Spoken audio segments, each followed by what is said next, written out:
The moment your life changes is never dramatic. It's quiet. It's invisible. And it happens in the seconds where you think no one is watching, but you know. Because deep down, you feel it. That tiny moment where you could have said yes to your future, but you said no again. And that is the moment that decides everything. Most people believe discipline is built in the gym, in the morning routine, in the motivational videos they play at 2 a.m. But the truth is darker and much simpler. Discipline is created in the space between two thoughts. A space so small, most people don't even realize it exists. I call it the switch. It's the split second where your brain gives you a choice. Do the thing that improves your life, or do the thing that feels good right now. And here's the part nobody wants to accept. You flip that switch hundreds of times a day, and you don't even notice it. Every time you pick up your phone, you flip it off. Every time you postpone a task for later, you flip it off. Every time you break a promise to yourself, even a small one, you flip it off. And slowly, your identity becomes someone who never wins small battles, never keeps promises, never trusts themselves. But here's the part that should make you sit up. You can flip it the other way at any moment. No matter how many times you fail, no matter how broken your habits feel, you don't need willpower. You don't need motivation. You don't need a perfect plan. You need 1 second of honesty, 1 second of awareness, 1 second where you decide, not this time. Because that 1 second, that's enough to change your identity. And once your identity shifts, your entire life recalibrates. This audiobook isn't about discipline as a routine. It's about discipline as a trigger, a mechanism, a switch that turns an ordinary mind into an unstoppable one. Over the next chapters, you're going to understand why your brain resists discipline, why motivation always fades, why your identity controls your habits, and how to create a system so strong you stop negotiating with your weaker self. But before we go any deeper, remember one thing. Your life changes the moment you realize you're the one holding the switch. And today, we flip it. There's a moment in your life you've replayed 1,000 times. A moment where you could have done something different and didn't. Maybe it was a morning you hit snooze, a workout you skipped, a task you avoided, a promise you whispered to yourself and quietly broke. These moments seem small, forgettable, but they aren't, because these are the moments where the switch appears. The switch is not a metaphor. It's real. A neurological pattern your brain repeats every time you're faced with a micro decision. Do I take the action that aligns with who I want to become, or drift into who I used to be? You don't notice the switch because it happens fast, in the quiet, in-between spaces of your day. But your brain knows, your subconscious knows, your identity knows. And identity is everything. Most people think discipline is about doing hard things. No, discipline is about becoming someone who doesn't negotiate with themselves, someone who has rewritten their reflexes. And that begins with understanding the moment before the moment. the instant before you choose. Let me show you what I mean. The microsecond that shapes your life. There's a brief pause, a quiet, invisible microsecond before every decision you make. It's the moment where your hand hovers before opening a social app, the breath before you say, "I'll do it later," the pulse before you skip the workout, the blink before you fall back into old patterns. Right there, that's where the switch lives. Most people live their entire lives without noticing it. They live on autopilot, in reactions, controlled by impulse instead of intention. But once you become aware of this microsecond, everything changes, because awareness breaks the spell. The brain's two voices. Inside your mind, there are two voices, and your entire life is defined by which one you feed. Voice 1, the impulsive voice, comfort-seeking, distraction-craving, pleasure-chasing. Voice 2, the identity voice, quiet, steady, aligned with who you want to be. And the switch decides which one wins. Every time you choose comfort, you reinforce impulse. Every time you choose alignment, you reinforce identity. Your brain doesn't care about your goals. It cares about what you repeat. What you repeat becomes identity.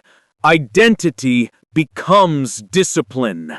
The identity shift begins with a single act. When you resist the impulse even once, your brain recognizes something new.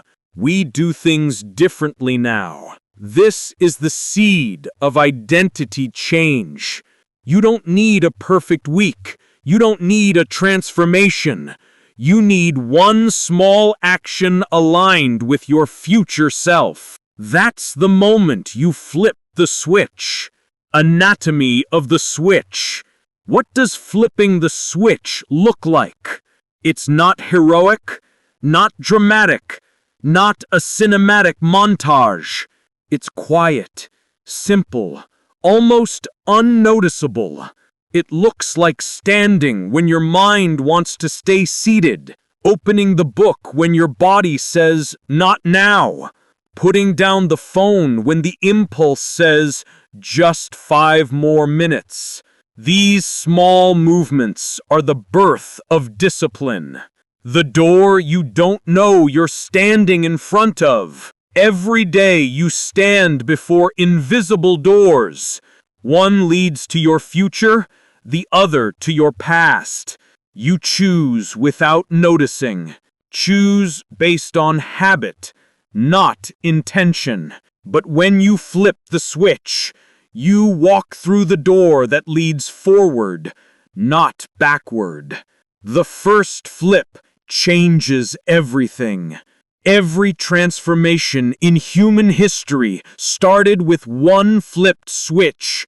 One moment, one decision, one refusal to stay the same. And now, you're here. Not by accident, not by luck, but because a part of you knows you're standing at that moment right now. This chapter is your line in the sand.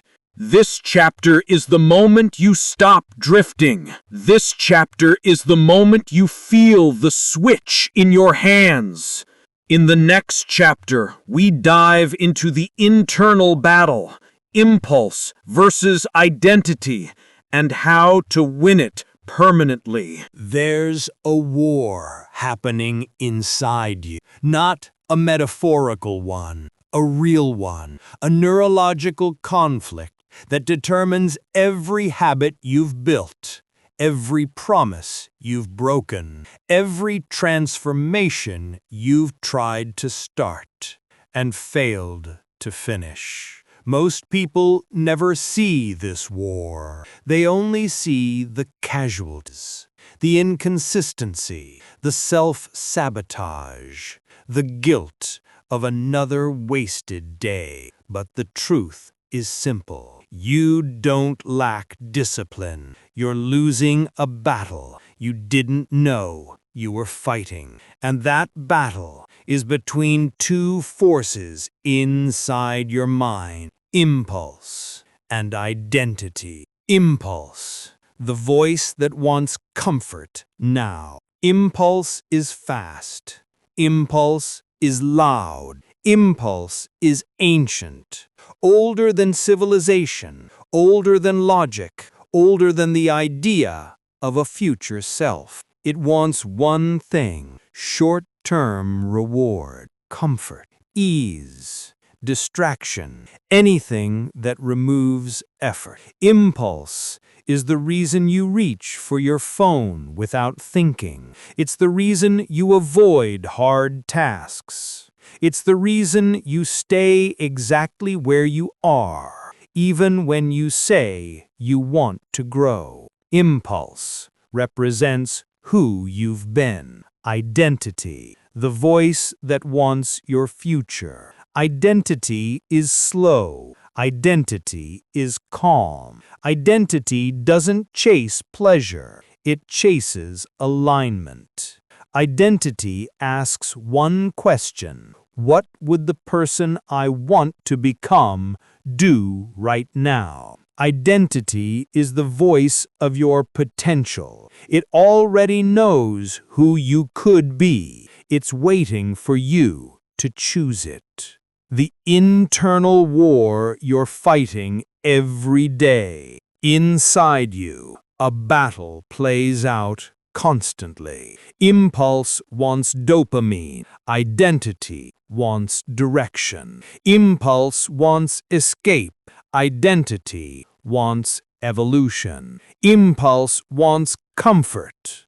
Identity wants change. Every decision strengthens one of these forces.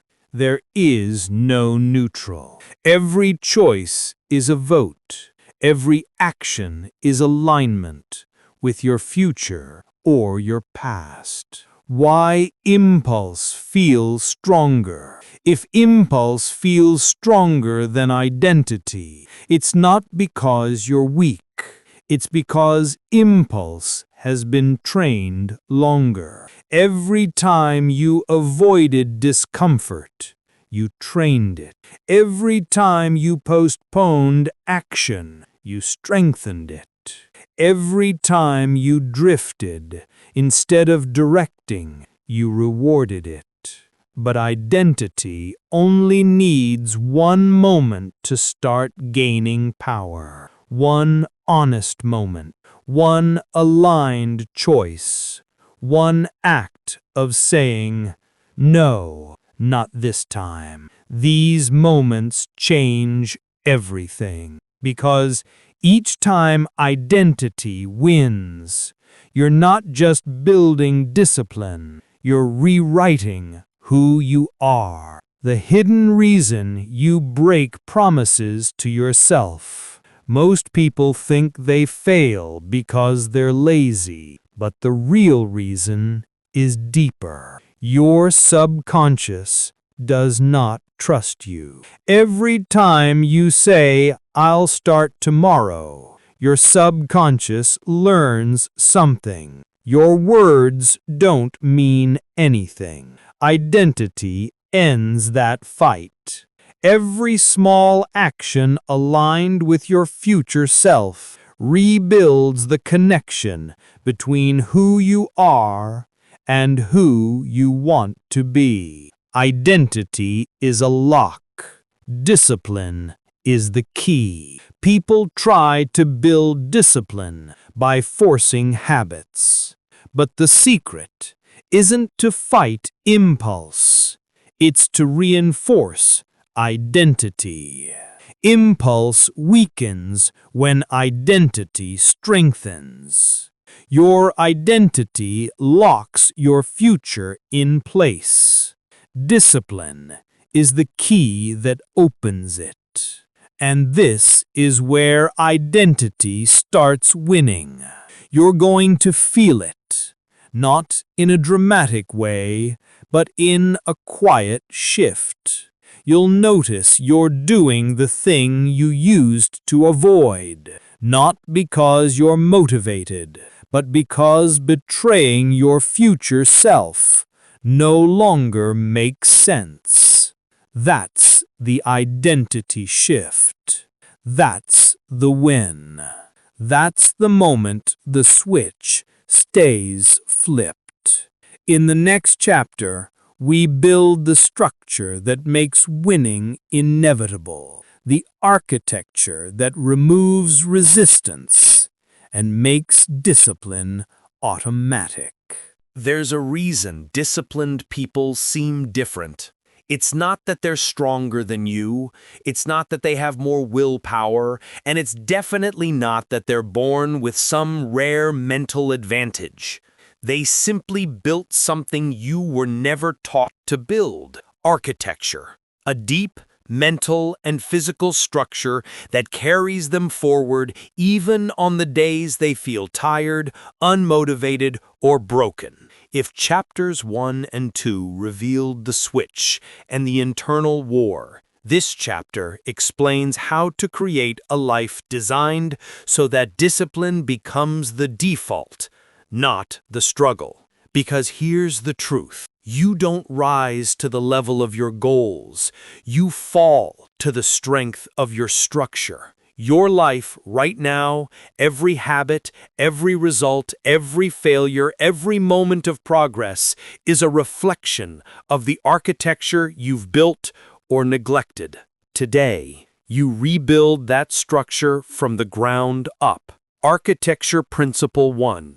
Remove the negotiation window. There is a moment between thought and action where your brain begins to bargain. Just 5 more minutes. I'll do it later. I'm too tired. It's not the right time. This negotiation window is where discipline dies. Disciplined people don't win because they're stronger. They win because they've eliminated negotiation altogether. How? By designing their environment so the decision is made before the moment arrives. If you want to study, the book is already open. If you want to work out, your clothes are already out. If you want to wake up early, your phone is not in your room. If you want to write, your laptop is already in writing mode. The less you negotiate, the more you act. Architecture Principle 2.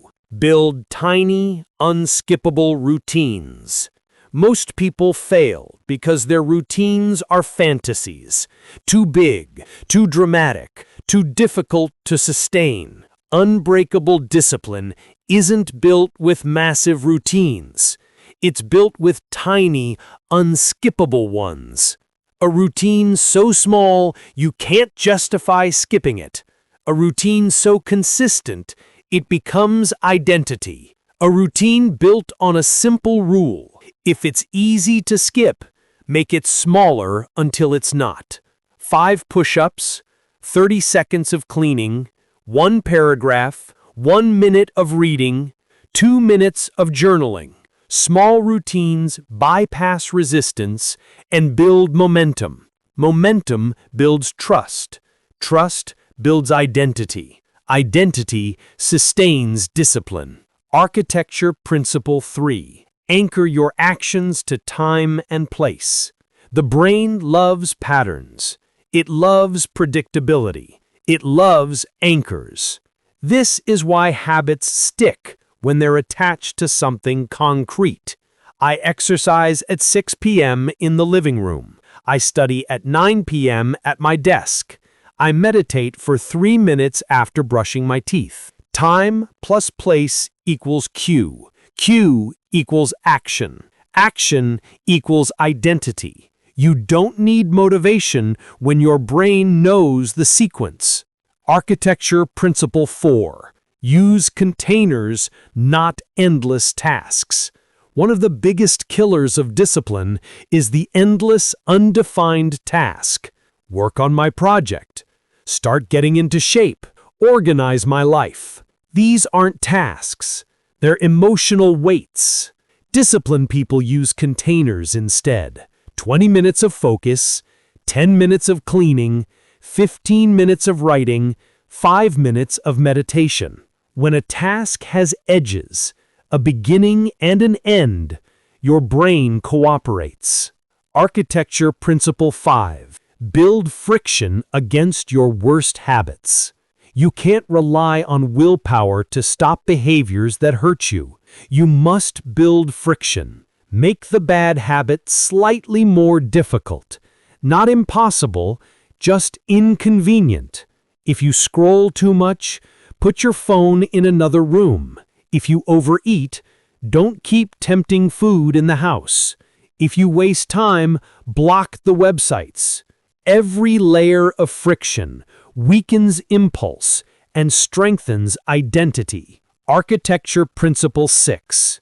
Automate the important, manual the meaningful. Disciplined people automate anything repetitive. Reminders, schedules, meal plans, workouts. Automation removes decision fatigue, but they keep the meaningful things manual. Journaling, reflection, planning, goal setting. Automation creates efficiency. Manual effort creates identity. Architecture Principle 7. Build a system, not a streak. Streaks die, systems don't. A streak breaks once and you feel like you've failed. A system adapts. Disciplined people don't rely on streaks. They rely on systems. And this is where discipline becomes automatic. When your environment is designed right, when your routines are tiny, when your habits are anchored, when bad habits have friction, and when meaningful work is protected, discipline stops being a decision and becomes a default. Your architecture carries you. It moves you. It shapes you. You are not struggling with discipline. You are living without architecture. But now, you're building one. In the next chapter, we expose the hidden psychological trap that resets your progress and keeps millions stuck. The resistance loop, and how to break it. Every person who tries to build discipline, every dreamer, every beginner, every struggler, eventually meets the same enemy. Not fear, not laziness, not lack of motivation. It's something deeper, something older, something built into the architecture of your brain itself. The resistance loop. Until you break it, you will relive the same cycle over and over again, no matter how hard you try. The loop begins. The spark of motivation. It always starts the same. You feel inspired. You feel ready to change. Your mind lights up with possibility. This time, I'm going to do it. This time, I won't fail. This time, everything changes. That spark is real. That desire is real. But desire is only the beginning. The surge of action. Motivation gives you a burst of energy. You take action. You feel powerful. You feel clear. You feel unstoppable. For a moment, you believe discipline has arrived. But this surge isn't discipline. It's excitement. And excitement is temporary. The unexpected wall. Every transformation eventually hits the same wall. The moment everything becomes difficult.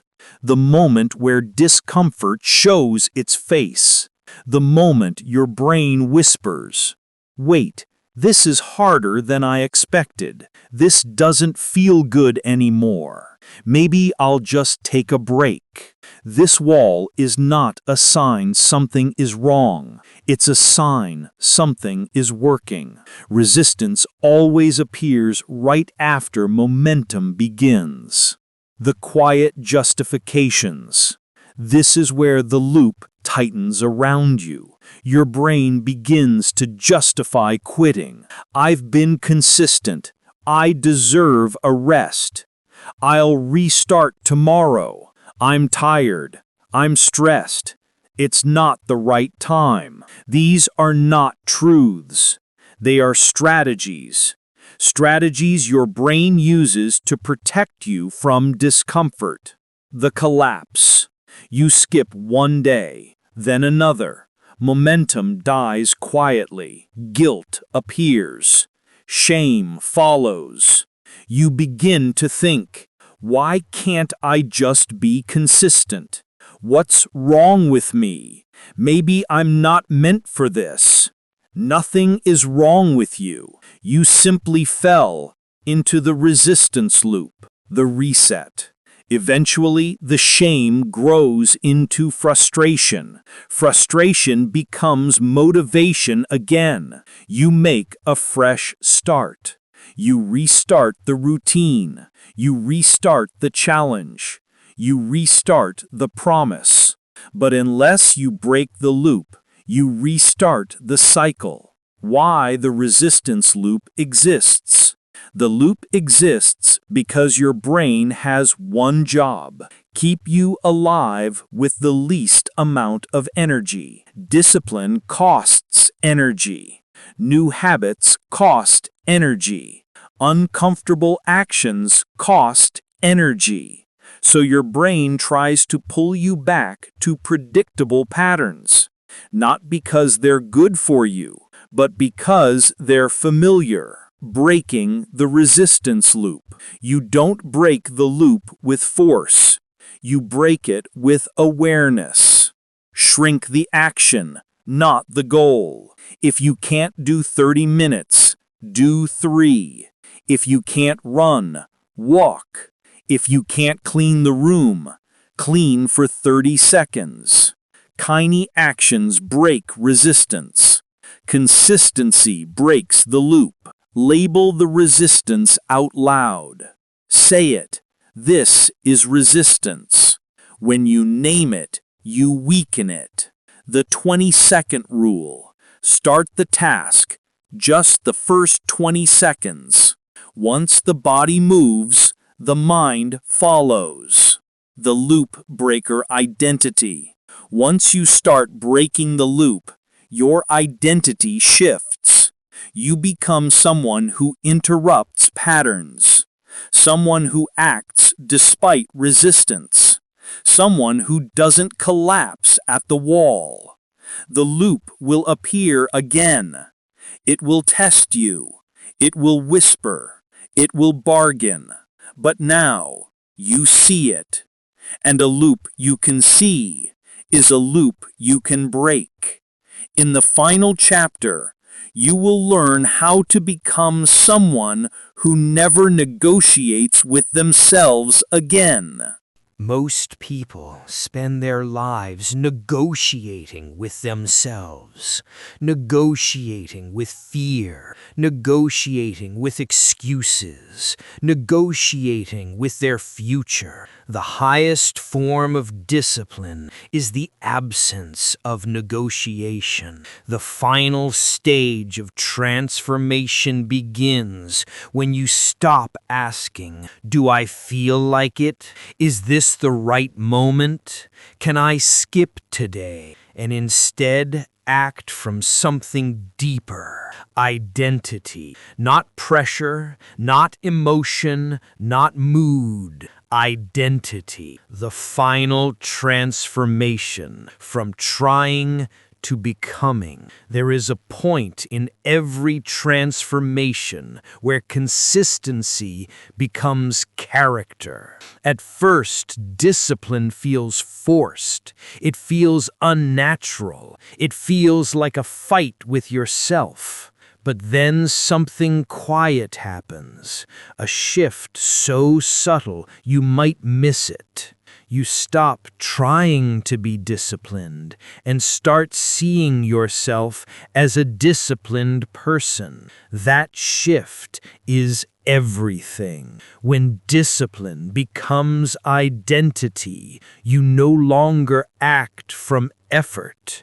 You act from truth, the code you live by. Disciplined people follow one internal rule. I do what I said I would do. Not when it's convenient, not when it's comfortable, always.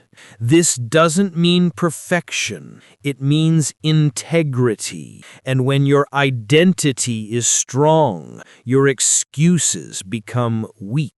The death of the old self. Think of the version of you who lived inside the resistance loop, the one who constantly restarted, who quit often, who promised tomorrow. That version wasn't lazy. They were untrained, unstructured, unaware. But you're not that person anymore, because that person didn't know about the switch, about the war, about the architecture of discipline, about the loop. Awareness is evolution. Once you see your patterns, they lose their power. The two selves, the one you are and the one you could be. Inside you now, there are two identities, the person you've been and the person you're becoming. Every action strengthens one of them. Choose comfort, strengthen the old self. Choose alignment, strengthen the new self. The question that shapes your life is simple. Which self are you committed to? The mind of someone who never negotiates. Here's how these people think. When the alarm goes off, they don't ask, "Should I get up?" When it's time to work, they don't say, "I'll start later." When resistance appears, they don't listen. Their actions are automatic because their identity is aligned. They don't need motivation. They don't need tricks. They don't need perfect conditions. Their life is built on one truth. I do what aligns with my future self. The promise you make to yourself. There is one promise that separates the inconsistent from the unstoppable. I keep the promises I make to myself. Not because someone is watching, not because it feels good, because your word is your identity. Every kept promise strengthens identity. Every broken one weakens it. The identity lock-in. There will come a moment, not dramatic, but unmistakable, where you suddenly realize you no longer negotiate with yourself. Your actions align without effort. Your decisions feel clear. Your discipline feels natural. You have crossed a line you never return from. The person you used to be feels far away. The loops feel foreign. The battles feel unnecessary. You have become someone who chooses action because it is who you are. The final realization. Everything in this audiobook comes down to one truth. Your future is shaped not by how you feel, but by the agreements you make with yourself. You now understand the switch. You understand the war. You understand the architecture. You understand the loop. You understand the identity. You have everything you need to become someone who never negotiates with themselves again. From this moment forward, you choose alignment. You choose discipline. You choose your future self. This is who you are now.